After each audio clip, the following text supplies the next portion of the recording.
الله من الشيطان الرجيم. بسم الله الرحمن الرحيم. إن الله وملائكته يصلون على النبي يا أيها الذين آمنوا صلوا عليه وسلموا تسليما. اللهم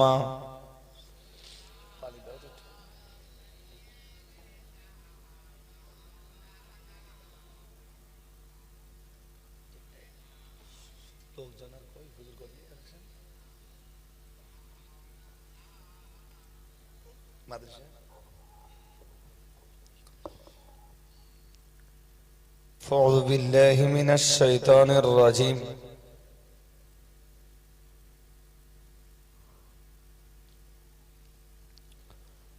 بسم الله الرحمن الرحيم.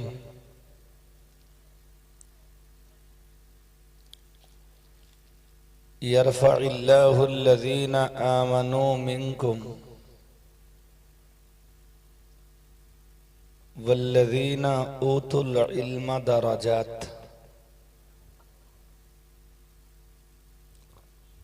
وقال تعالى في آيات أخرى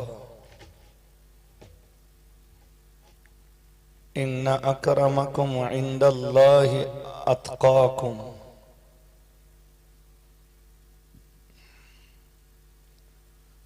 وجاء في حديث الشريف عن النبي صلى الله عليه وسلم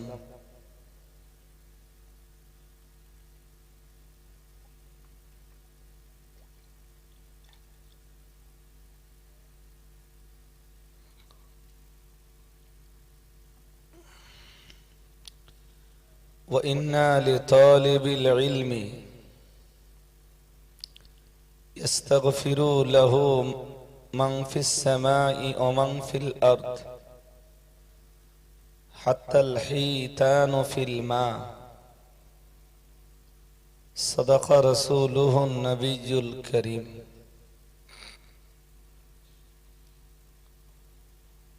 আজকের মজলিসের মাননীয় সভাপতি সাহেব, আমন্ত্রিত ওলামায়ে হযরত, প্রধান অতিথি মুফতি সাহেব হুজুর কিবলা, বিদায়ী বক্তা অল ইন্ডিয়া সুন্নাতুল জামাতের এক বলিষ্ঠ হাতিয়ার হাফেজ মিজানুর রহমান সাহেব, বঙ্গনুর পত্রিকার সম্পাদক মুফতি আব্দুল মাতিন সাহেব হুজুর, সম্মুখে উপবিষ্ট শ্রোতা মণ্ডলী, সম্মানিতা মায়েরা, আমি তো আপনাদের কাছে এসে দেখছি ভাঙা বাজার, নাকি ভাঙা বাজার? তো মুফতি সাহেব বিদায়, মাতিন সাহেব বিদায়, মিজানুর রহমান সাহেবও বিদায়। এট লাস্ট আমি আপনাদের মাঝে, আরে আমার মতো ছেলে মানুষ সন্ধ্যাবেলায় ওয়াজ করা উচিত।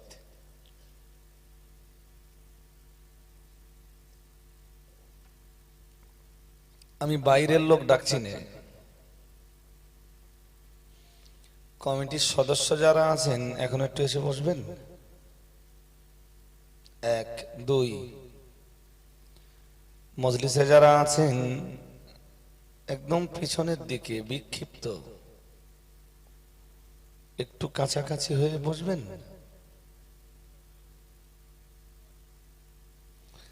এখন বাইরের লোক ডাকাটা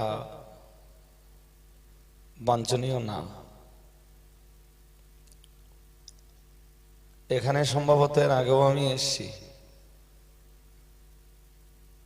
পিছনে যারা আছেন এই খুঁটির গা দিয়ে লাইন দিয়ে বসছেন কেন, সুবিধা হয়? একটু আসুন না। শ্রোতা কাছাকাছি না হলে মহব্বত বাড়ে না, মহব্বত না বাড়লে কথা বলা যায় না। একটু আসুন, আমার কাছে আসুন। দেখুন, আমি বেশিক্ষণ কথা বলবো না, তো যে কথাগুলো বলবো আশা করছি আপনাদের কাজে লাগবে। খুঁটির গোড়া ছেড়ে আমার সামনেটা একদম ফাঁকা, বিরাট ডিসব্যালেন্স হয়ে যাচ্ছে। ইন্নাল্লাহ জামিলুন ইউহিব্বুল জামালা, আল্লাহ সুন্দর, সুন্দরকে তিনি খুব পছন্দ করেন, নবীজি বলেছেন এটা। এই জন্য ডাকছি আপনাদের, খুঁটির গোড়া ছেড়ে একটু এগিয়ে আসা যায় কি? ময়দানে দেখছি এখনো বহু মানুষ ঘুরছেন ভাই, একদম এই সাইডে যারা একা একা বসে আছেন, একা একা। হাদিসে এসেছে মান সাদরা সুদরা ফিন্নার,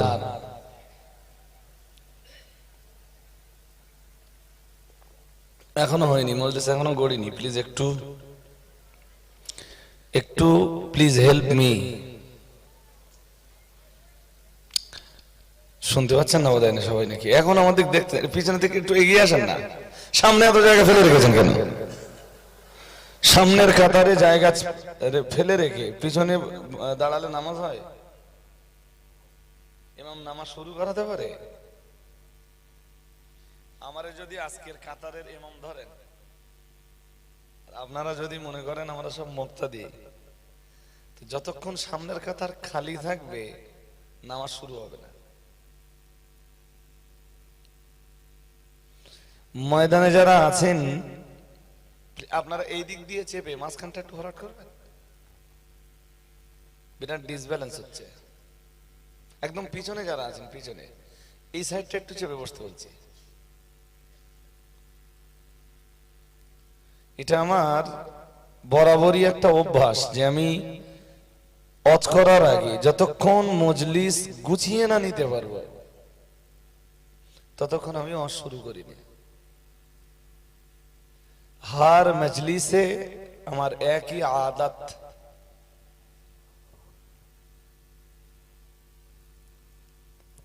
মাদ্রাসার একটু মোটামুটি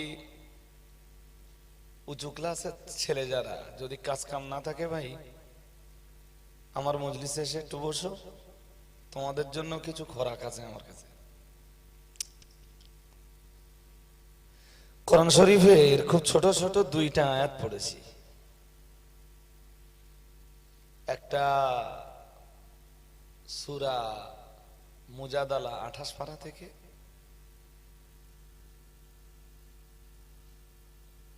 আর একটা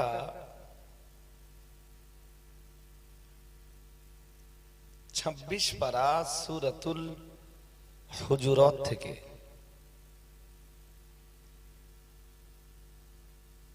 মোটামুটি এই দুটি আয়াত আর ওর সঙ্গে একটা হাদিস পড়েছি।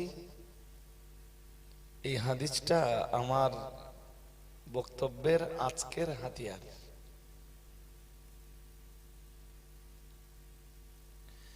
বাকি মদদ আল্লাহর, আল্লাহর মদদ ছাড়া তো কিছু হয় না।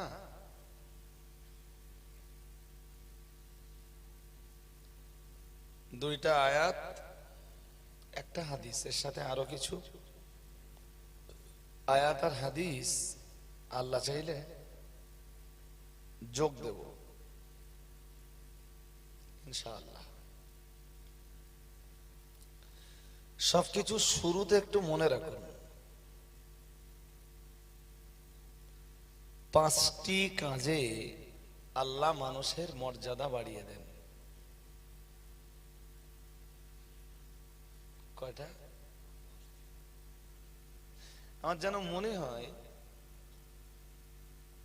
যে মর্যাদা বৃদ্ধির জন্য কাজ 5টার জায়গায় আপনি কোরআন শরীফ খুলে 6টা দেখাতে পারবেন না।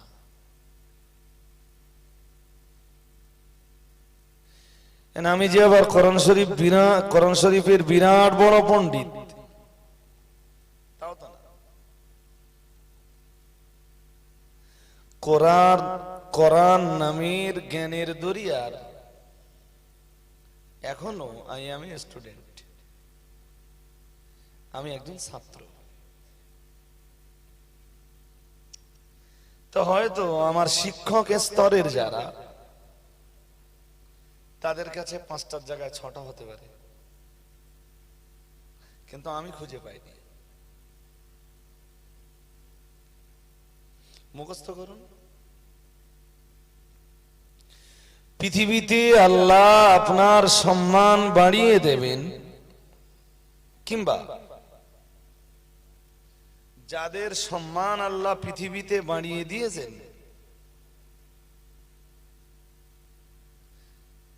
তাদের পিছনে ছিল 5টা কাজ। এই 5টা কাজই কোরআনে আছে। কোরআনুল কারীম, অস্ত কোরআন দিয়ে হতে হবে। কোরআনের বাইরের কোন ওয়াজ শোনাই যাবে না। যদি বলেন আমার হেদায়াত চাই, যদি বলেন জিন্দেগিতে একটু রহমত চাই,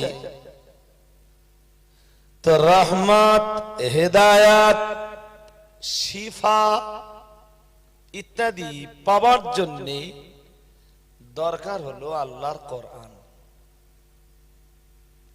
এবার কোরআনের ব্যাখ্যায় হাদিস আসবে, কোরআনের ব্যাখ্যায় ইজমা আসবে, কোরআনের ব্যাখ্যায় কিয়াস আসবে। কোরআনের ব্যাখ্যায় 2-1টা ঘটনাও আসতে বলুন। হ্যাঁ, কোরআনের আয়াতের সঙ্গে যে ঘটনাটা সামঞ্জস্যশীল, কোরআনের আয়াতের সঙ্গে যে ঘটনাটা সম্পর্ক রাখে, ওটা ঘটনা বলার জন্য না, কোরআন বোঝানোর জন্য ওটা আসবে। আমার দেশের আমি সমালোচনা করছি না, কিছু মনে করবেন না, আমাকে ক্ষমার দৃষ্টিতে দেখবেন যদি ভুল হয়ে যায়, তবে আমি ভুল করছি না। আমার দেশে কোরআন বয়ানের স্টেজ তৈরি করে খবরের কাগজ পড়া হয়।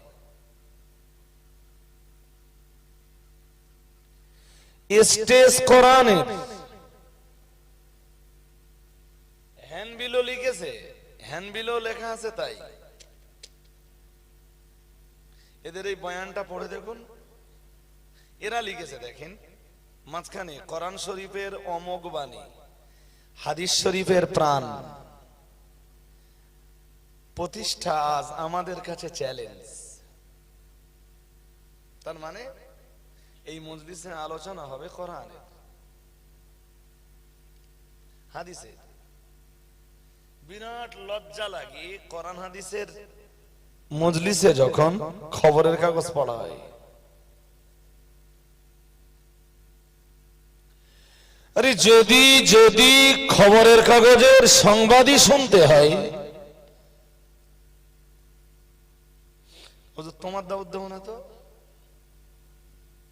কলকাতায় তো বড় বড় সাংবাদিক আছে, তোমার চাইতে সংবাদের বিষয়ে, নিউজের ব্যাপারে তারা অনেক বেশি দক্ষ।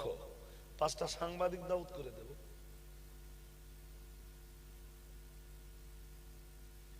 আমার কথা কি বোঝাতে পারছি আপনাদের নাকি? আরে হ্যাঁ না বলবেন তো। কোরআন হাদিসের মঞ্চ তৈরি করে আমি বাদামের খোলা শুনবো কেন? কিসের খোলা? আরে কথা বলতেছেন না, কিসের খোলা? আরে বাদামের গল্প যদি শুনতেই হয়, তাহলে বীরভূমের ভুবনদার ডেকে আনবো। আরে বাবা, ভুবন দা বুঝেন কি? আপনারা একটু প্রবীণ যারা আপনারা বুঝবেন না ভুবনদাকে। চ্যাংলা যারা আছে, ফেসবুক যারা চালায়, ভুবনদাকে ওরা বুঝতে পারতেছে। সে লোক একজন বাদামওয়ালা, বিক্রি করে কাঁচা বাদাম। কি বিক্রি করে? হ্যাঁ, তা সে ওই বাদাম বিক্রি করার সময় যে শায়রিটা বলে, ওইটা যুবকদের কাছে বিরাট ভাইরাল হয়েছে। যুবকরা মনে করতেছে ওইটা একটা গান, গানটার নামই হয়ে গেছে, শায়রিটার নামই হয়ে গেছে কাঁচা বাদাম। যদি বাদামের রস শুনতে হয় তা তোমার কাছে শুনবো কেন হুজুর? ভুবনদার ডেকে আনবো। হুজুরের কাছে যে বাদাম পাওয়া যায় ওতে দানা নেই, ওতে ভুবনদার কাছে যে বাদাম পাওয়া যায় ওতে বাদাম, ও বাদামের দানা আছে।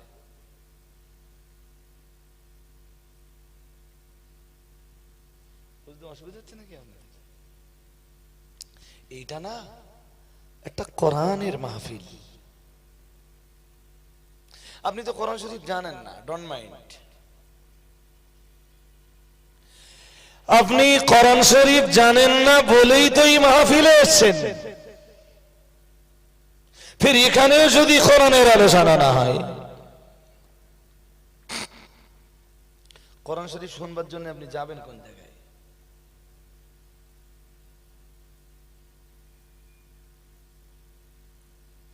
আমি বলেছি 5টা কাজ। কয়টা? জোর করে বলেন না। 5টা কাজ। যে মানুষগুলো আছেন, আমি শুরুতে বলছি, আপনারা উঠে আর বাড়ি যাবেন না। 1 ঘন্টা যদি ধৈর্য থাকে, আপনার ধৈর্য হারা হলেই আপনি বলবেন যে হুজুর দোয়া করে দেন, আর না। তবে ধৈর্য হারা হবেন না আশা করছি। 1 ঘন্টা তো আমার কথা শুনেন, ঠিক এখান থেকে 1 ঘন্টা।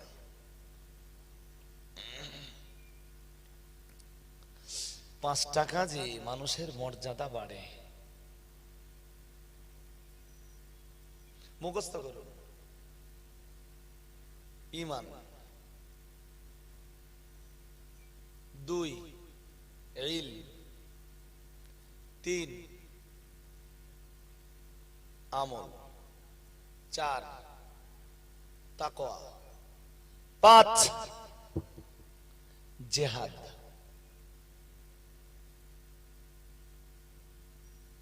কাজ কটা হয়েছে? 5টা। এই 5টা কাজের কথা জিন্দেগিতে আপনি ভুলবেন না। এবার এই 5টার পক্ষে কোরআনে 5টা আয়াত দিতে পারবো।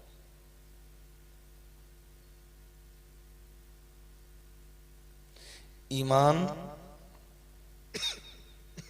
বলুন।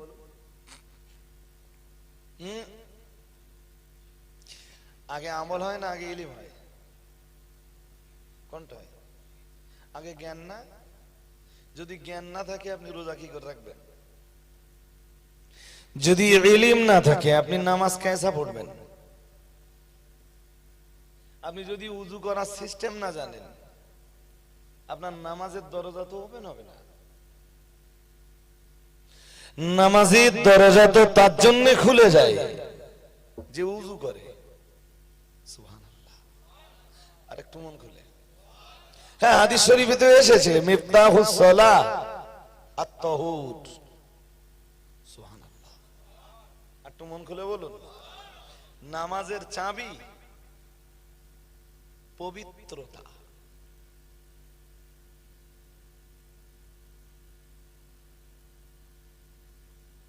কি বুঝতেছেন? আপনি রোজা আছেন, যদি কোন কোন কাজে আপনার রোজা নষ্ট হয় এইটাই যদি না জানেন, তো এমন একটা কাজ করে ফেলেছেন যাতে রোজা ভেঙে দেয়, আপনি জানেন না। কি বলবেন? আল্লাহ ক্ষমা করে দেবে? কথা বলেন। আরে বাবা, আপনি গোসলই করতে জানেন না। গোসলের ফরজ কিতনা? 3 না 33? কত? আমি বলছি দায়িত্ব নিয়ে, আমার সমাজে এমন চাচা হয়তো পাওয়া যাবে, এমন ভাই হয়তো পাওয়া যাবে, গোসলের ফরজ কটা জানে না,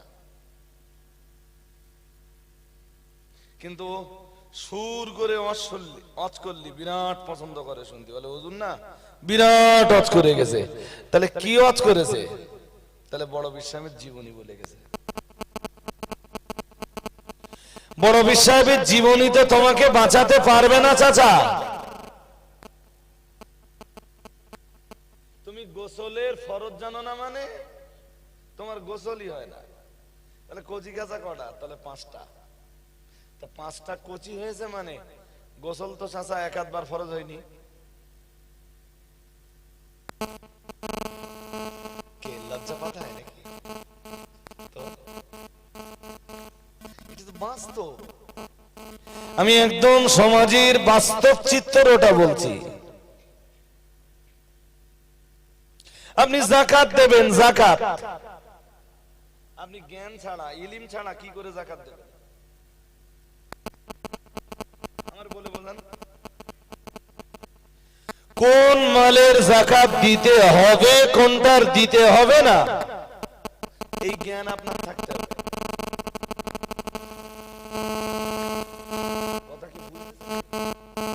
আপনার টিট ফর এক্সাম্পল 5 লাখ টাকার একটা গাড়ি আছে,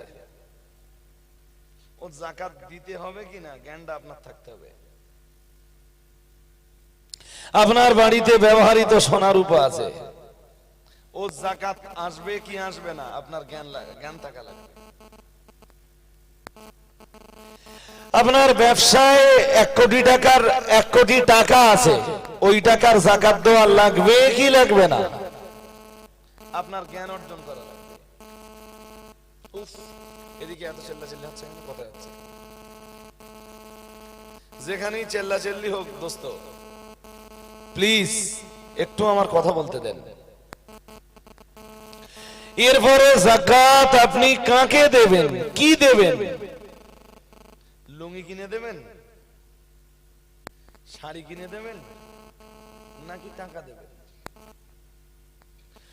আমি আমি আমি সমাজের একটা অজ্ঞতার কথা বলি, অজ্ঞতা, জেহালাতি, মূর্খতা। যাকাত যারা দেয় ওরা তো জানে না যে কোন কোন মালে দিতে হবে আর কোনটায় দিতে হবে না, এটা তো জানেই না। এরপরে কোথায় দিতে হবে এবং কি দিতে হবে, গোটা দেশের ধনীদের ভিতরে চলে এক চরম জেহালাতি, যে জেহালাতিটা দেখলে মাথা নিচু হয়ে যায়। যাকাতের শাড়ি কিনে এনেছে 500, 500 শাড়ি বিলকে দেবে, ও যাকাত শেষ।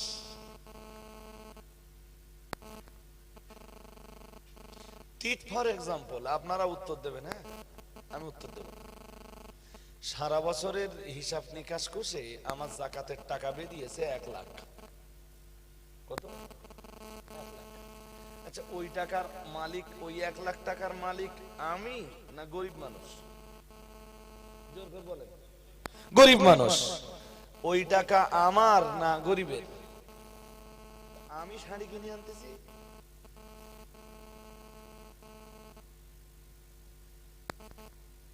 আচ্ছা টাকা খরচ করার অধিকার কার? যার টাকা তার তো, না আমার টাকা খরচের অধিকার আপনার?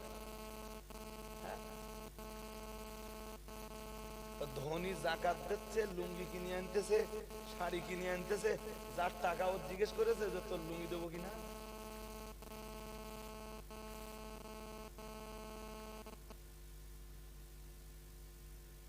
What is this? এটা জেহালাতি, না জানা। ওই যে বলছিলেন না ঈমান আমল, বলছিলেন না, আমি বলো ওই ভুলটা করে বসি। আমি বলবার সময় প্রথমে বলেছি, দ্বিতীয়বারও বলেছি, 5টা কারণে মর্যাদা বাড়ে মানুষের। 1, বলুন 2, ইলম। ইলম যদি না থাকে আপনি আমল করতে পারবেন, যাকাত দেবেন তো ভুল হবে, নামাজ পড়বেন তো ভুল হবে। এই জন্য দরকার কি? আর 2 নম্বরে কি দরকার? ঈমান আনার পরে আপনার দরকার হলো ইলম।